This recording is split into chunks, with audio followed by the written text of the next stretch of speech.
අද අපි බලමු ඩබල් ක්‍රොෂේ දෙපට පිරවුම් ගෙතුම කරන්නේ කොහොමද කියලා. මුලින්ම අපි ස්ලිප් knot එකක් හදා ගන්න ඕනේ. ස්ලිප් knot එකක් හදාගෙන අපි මුලින්ම දන්වැල් කීපයක් ගොතා ගන්න ඕන. දන්වැල් කීපයක් ගොතා ගත්තට පස්සේ අපි බලමු දෙපට පිරවුම් ගෙතුම කොහොමද භාග දෙපට පිරවුම් ගෙතුමෙන් වෙනස් වෙන්නේ කියලා. අපි කලින් පාඩමේදී ඉගෙන ගත්තා half double crochet භාග දෙපට පිරවුම් ගෙතුම කරන්නේ කොහොමද කියලා.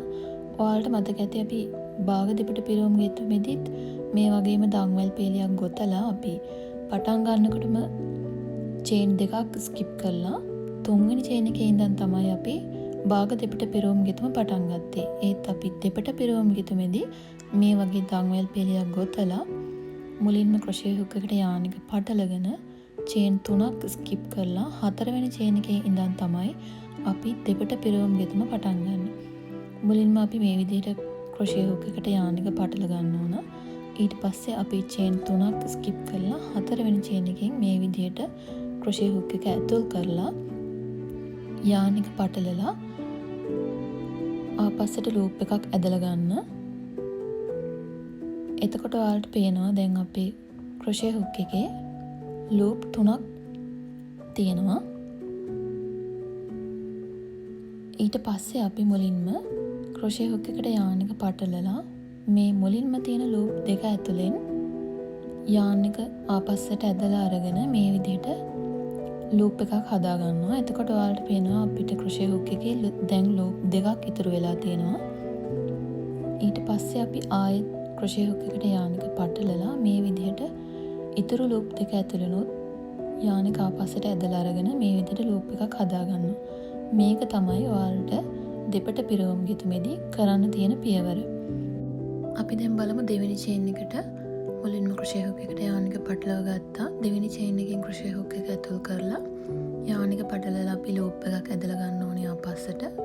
කලින් විදිහටම ලූප් 3ක් තියෙනවා. එතකොට ඔයාලට අපි ආයෙත් යාන් එක ක්‍රොෂේ හුක් එකට පටලලා මේ විදිහට මුලින්ම තියෙන ලූප් දෙක ඇතුලෙන් ඇදලා ගන්නවා. එතකොට ලූප් දෙකක් තියෙනවා. අපි ඒ ලූප් දෙක ඇතුළෙනුත් යාන් එක පටලලා ආපස්සට ලූප් එකක් ඇදලා ගන්නවා. මේ විදිහට තමයි ඔයාලට මේ දන්වැල් පේලි ඉවර වෙනකම්ම දෙපට පිරවුම් ගෙතුම කරගන්න තියෙන්නේ. ඔයාලා ගෙතුම් වලට ආධුනික කෙනෙක් නම් එකපාරක් කරලා මේක නවත්තන්න එපා. ඔයාලගේ අත හුරු වෙනකම්ම ආයෙ ගොතලා පුරුදු වෙන්න.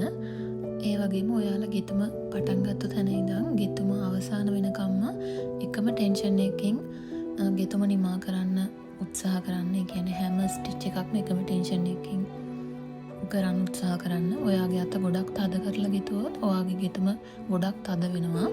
ඒ වගේම ඔයාගේ අත ගොඩක් බුරුලෙන් ගෙතුවොත් ඔයාගේ ගෙතුම ගොඩක් ලිහිල් වෙනවා. ඒ නිසා ඔයා ගෙතුම් වලට ආරම්භක කෙනෙක් නම් ඒ ගැන ටිකක් සැලකිලිමත් වෙන්න. මේක හදාගන්න පුළුවන් වෙන්නේ ඔයාලට ඔයාලා පුහුණු කරන තරමටම තමයි, ඔයාලා ප්‍රැක්ටිස් වෙන තරමටම තමයි ඒක හදාගන්න පුළුවන් වෙන්නේ. ඒකයි මම නිතරම කියන්නේ ඔයාලා ගෙතුම් වලට ආරම්භක කෙනෙක් නම් මේ කියලා දෙන හැම ස්ටිච් එකක්ම එකපාරක් කරලා නතර කරන්න එපා.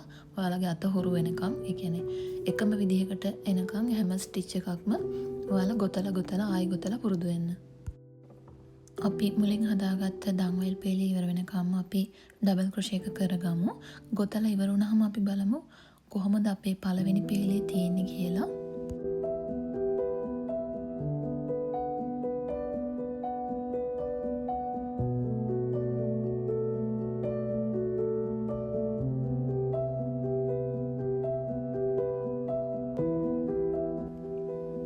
මේ විදිහට අවසාන දන්වැල්ට ඩබල් ක්‍රොෂේ එක කරගත්තට පස්සේ අපි බලමු කොහොමද දෙවෙනි පේලියට යද්දී අපි යාන් එක හරවගන්නේ කියලා.